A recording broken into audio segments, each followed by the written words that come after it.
think we've got who we're going to have. So good evening, everyone, and welcome to the Raymore City Council work session for Monday, August the 1st, 2022. We should be able to get out of here pretty quick to hear the president speak about the counterterrorism attack. So we'll see how we get through these items, but should be able to get through them pretty quick. Our first item is question P. I would turn to Mr. Fearborn, but he's just going to pass the football down to the end anyway, so unless you did have something to say about it. No, sir. Melissa, I know you've been before us on many occasions, but what's going on? I don't have too much to say about question P. I feel like I've talked to every group I possibly can. I've answered all the questions I possibly can. The third and final mailer, I think, hit most mailboxes Saturday. You got a feel?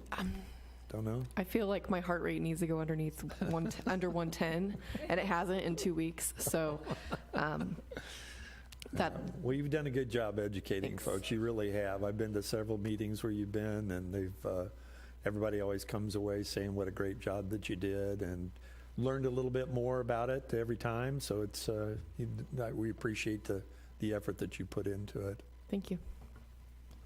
Anybody have any questions for Melissa or anything to add? Mayor, I did want to add to a kudos to Melissa. I hope people throughout the city understand the amount of time and effort that she has put into this. It has been an incredible push here over the last 3 months. So I just wanted to tell her publicly that very nicely done. Thank you, Ron. Just Mr. Barber. Yeah, I would add and kudos to that. And she's done a great job. And I know you probably feel that the weight of the city is on your shoulders, but it's on all of our shoulders. So bear this by yourself. You've got all of us right here. But yeah, you've done a very good job. Thank you. Thank you. Yes, Mr. Freeborn. So tomorrow we will have our employees from each of the impacted areas handing out informational flyers at all three of the polling locations. I mean, it sounds like there's a million of them. You may have seen online, you may have heard online, we have been very careful to vet through Mr. Zur and through Missouri Ethics Commission to make sure that everything that we have done passes their muster. You may hear things about informational signs and the box has a check mark on it, or some crazy guy was up at the Kentucky pump station on Saturday named Jim Fearborn. Inside of there, somebody had to let me in so I could put some informational signs up on city property. Everything has been vetted. Everything is tight. We are very tight about this. You will notice that last Wednesday night, for those of you who were there, we appealed to people to give thoughtful consideration to this. That is our turn.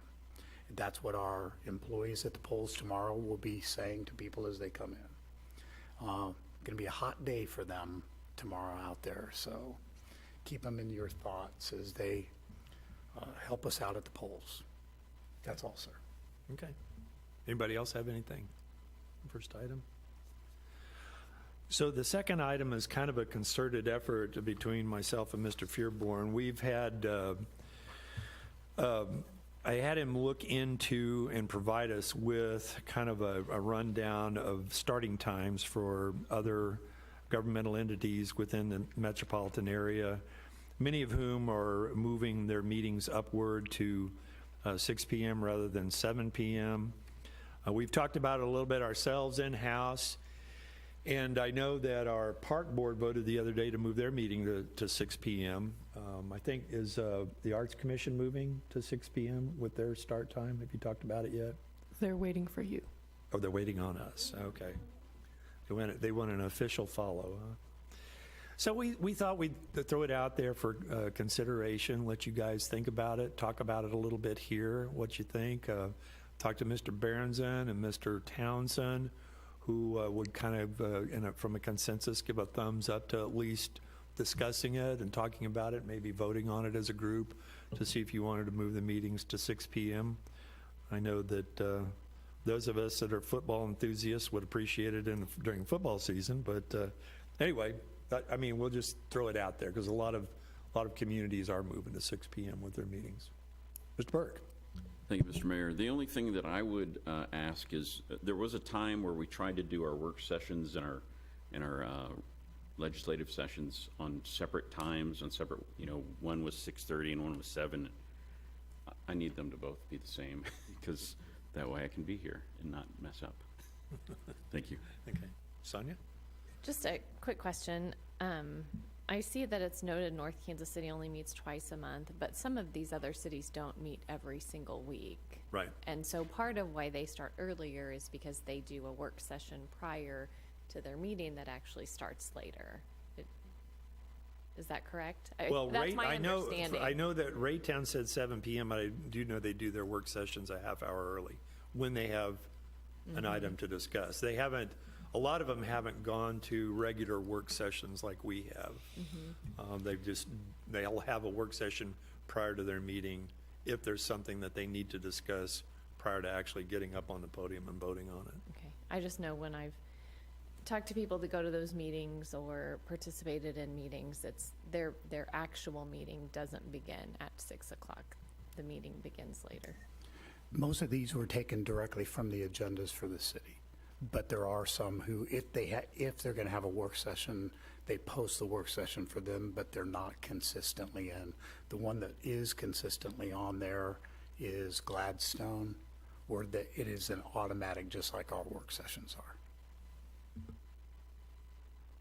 Anyone else? Go ahead, Tabitha.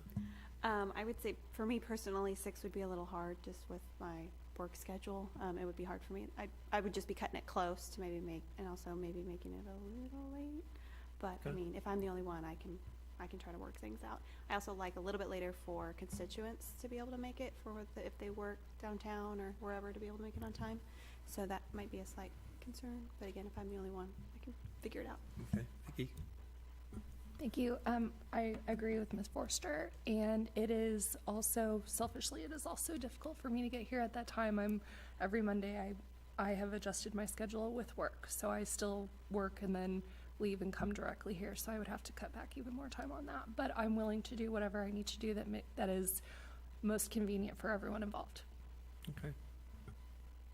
Kevin, did you have anything on it? Any comment? Just tell me when I need to be here.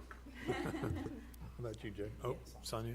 And I'll just add my 2 cents, and I've said this before when at one other time we discussed having meetings earlier. It's important for me to get home from work and be able to have dinner with my family. So I prefer the later time so that we can maintain that family time at my house. Okay. Joe, any comments? No? Other than? Yeah, Just tell I me think when. I'd like, personally, I think I'd like 6 o'clock better, but I understand,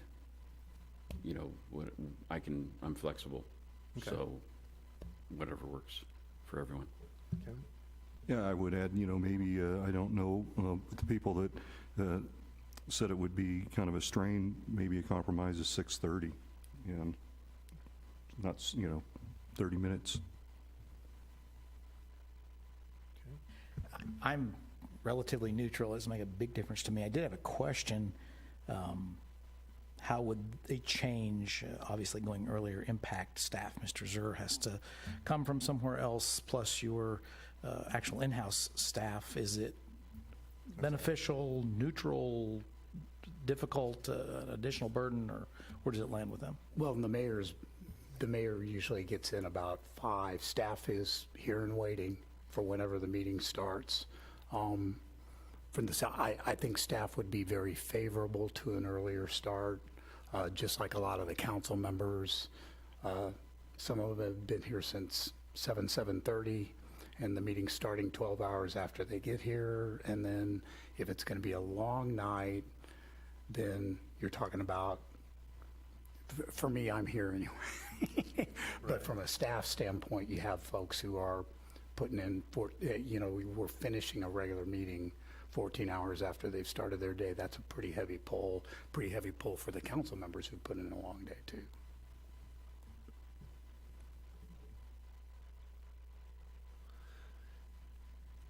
I guess from a consensus viewpoint, I guess, it's kind of half and half. I see a little more leaning towards 6 o'clock.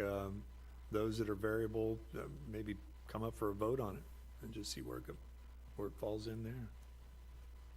We can certainly, Pleasant Hill's the last city that went to the 6th. They actually put it on as a resolution. We could certainly put it on as a resolution next Monday night for council consideration. Put it on for 6, and if the council wanted to debate it to a modified time, somewhere in between 6 and 7, just so the council has the ability to formally consider it. Okay. And it would be, I remember when we went with the different times, it got confusing, so we definitely agree with Councilmember Burke that if we're gonna do it, we need to do it for all the meetings. Oh, yeah. Got confusing for staff as well. Okay. Well, if you guys want to prepare that, I think there's enough interest to be considered. Yes, Sonia? Just a quick question. What I heard was 3 I don't cares and 3 please leave it's. I didn't hear anybody who said I prefer 6 o'clock. Well, I started it off by saying Berenson and. So and 2 please Reg. leave it's, 3 I don't cares, and 3 please leave, 3 please leave it's, 2 please change it, and 3 I don't cares. Oh, I didn't- Is kind of I where don't know we if are. Is that where we're at? 3 I don't cares? Doesn't matter to you guys? Didn't think about it from a staff perspective, but, you know, we put a tremendous burden on our staff anyway, so, you know, I'd be okay with 6 o'clock if that helped. Joe? Thank you. The only thing that I didn't say earlier, I remember last week when the whole Parks Department was here, and I was like, well, can I make a point of order in the middle of something to get them to permission to go home? And I thought, well, and I looked at it, I'm like, oh, it's another 10 minutes, we'll be out of here. Yeah. But I mean, I was sitting there trying to think about Robert's Rules of Order, how we could invite them to go home, because they've been out in the heat all day, and, you know, I do not want to burden the families of our staff by having them, you know, be here all the time. I know that's why I quit coaching, because I was not home. And if something takes too much, you know, time out of your personal life, people start making adjustments. I don't know. Sonia? And not to hog the mic, but just an effort to get all the information out there. I mean, for example, my husband, if he has to come to a meeting, he comes home from work, we have dinner, and then comes back to the meeting. So I'm sure some staff stays, especially staff that lives out of town, but staff does have the option to leave at 5, go home, or go out to dinner. I know lots of times Chief comes in with a cup, like she's gone out to dinner, or it could be from her lunch, I don't know. I assume she's gone out to dinner, because that's what we do. So, so they're not stuck here from 5 till 7, but I do understand it. It's a long day for all of us. Okay. Anything additional? If not, we'll go ahead and prepare the resolution, see where it falls Sir? in the debate. Okay?